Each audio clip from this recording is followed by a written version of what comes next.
तहरीक इंसाफ हुकूमत के 3 साल में महंगाई के तमाम रिकॉर्ड्स टूट गए। खाने पीने की तमाम ही अशिया आवाम की कुव्वत खरीद से दूर हो गई। चीनी, आटा, दाल, चावल, गोश्त की कीमतों को पड़ लग गए। दूध, घी, तेल, सब्जियों और फलों की कीमतों ने भी आवाम के होश उड़ा दिए।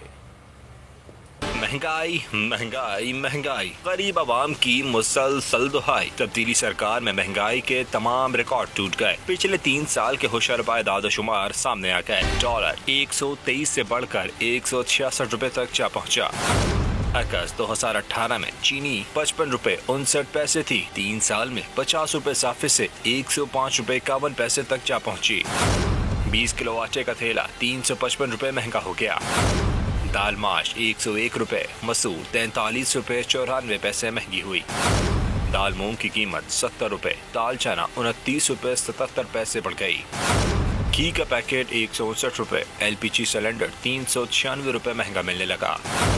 दूध 26 रुपए फी लीटर, खुश्क दूध 116 रुपए महंगा कर दिया गया। गाय का गोश्त 170, बकरे का गोश्त 337 रुपए बढ़ गया। मुर्गी, गुड़, लहसुन, प्याज और फलों की कीमतें भी आसमान से बातें करने लगी।